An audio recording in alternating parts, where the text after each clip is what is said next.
Chapter 9, Circles. Today we're going to cover Section 9.7, Day 2. Your class opener. Find the value of x. First problem. Find the value of x. And if you remember from the other day, I remember always taking the pieces. So from the point to the circle times the point to the circle. So in this problem, it's going to be 4 times, well, this entire length, I have to add the 4 and the 5 together, which is going to be a 9, is going to equal, now for the other side, it's from the point to the circle, and then from the point to the circle. So on the other side, it's going to be 3 times, and then this entire length out here is going to be x plus 3. So let's simplify. On the left, I get 36. On the right, I distribute and get 3x plus 9. Subtract off 9, and I get 27 equals 3x. Divide by 3, and x equals 9.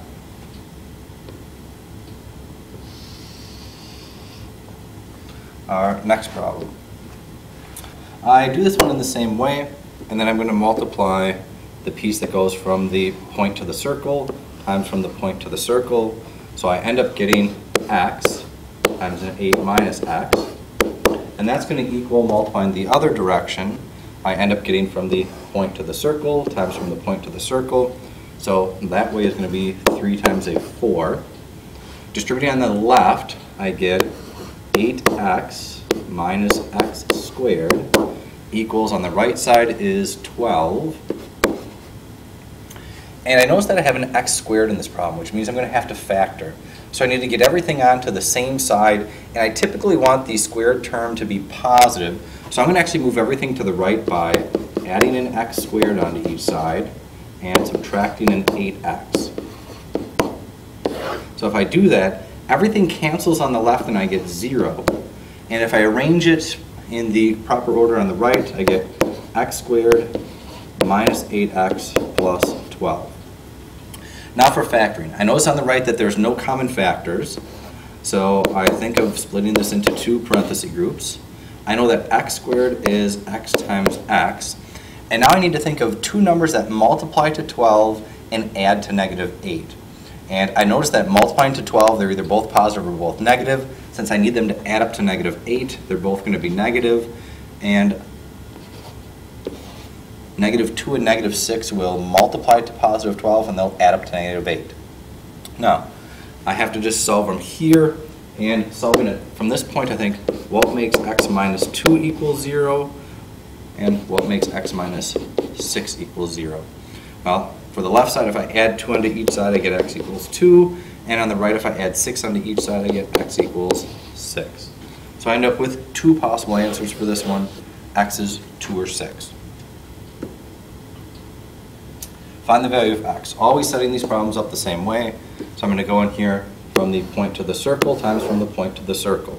So in this case, it's going to be x times, well, the entire distance here would be an x plus a 9, is going to equal, and now when I multiply the other way, it's from the point to the circle times the point to the circle. So it's going to be a 6 times a 6. And let's distribute. On the left, if I distribute x times x is x squared, x times 9 is 9x, and this all equals 36.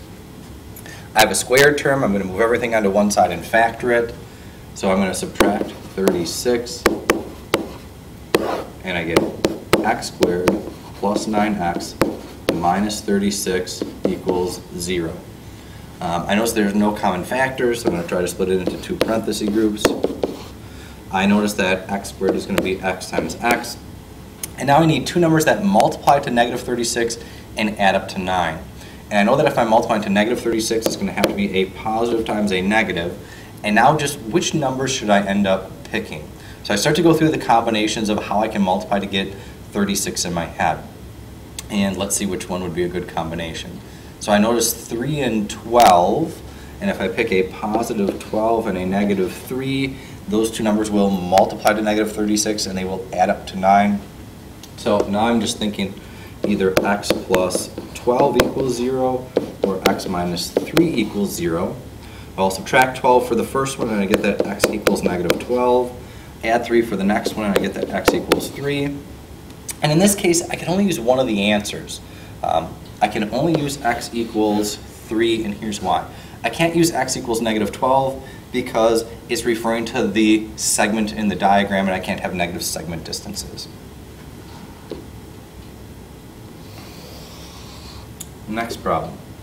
Setting them up the same way, I go through and I'm going to multiply from the point to the circle times the point to the circle.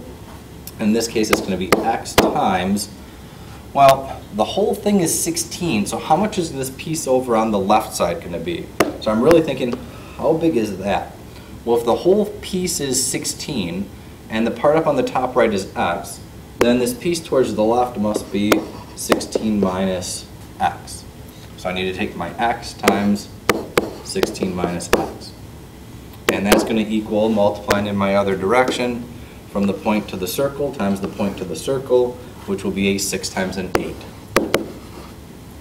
And I distribute. So if I distribute, I get 16x minus x squared equals 48. Again, I have a squared term. I want to get everything on the same side. I also would like the squared term being positive, so I'm going to move everything to the right. So I'm going to add an x squared. I'm going to subtract 16x. And if I do that, I get nothing on the left. And on the right side, putting it in the right order, I get x squared minus 16x plus 48. I look, they don't have a common factor, so I go to my two parenthesis groups. I know x squared is x times x. I need two numbers that multiply to a positive 48 and add up to a negative 16. So they're either both positive or both negative. To get a negative 16, I'm going to need two negative numbers. And now I've got to think of two numbers that are going to multiply to 48 and add up to 16. And those numbers look like they might be a 4 and a 12, because that'll multiply to my 48 and add up to 16. Well, either my x minus 4 equals 0, or my x minus 12 equals 0. The equation on the left, add 4, and you get 4. The equation on the right, add 12, and you get 12. And they're both positive values, so I can keep both of them. So my answer is 4 and 12. And your closure. Are finding segment lengths easy or difficult, and why?